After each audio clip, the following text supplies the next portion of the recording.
She fires out negatively charged silk thread. She's got about 200 brothers and sisters. These spiderlings are cannibals.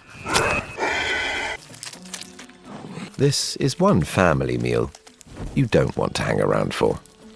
Better get away, as fast and as far as she can. The trouble is, her siblings have the same plan, and she just ran out of road. But when it comes to great escapes, this spider has an extraordinary skill.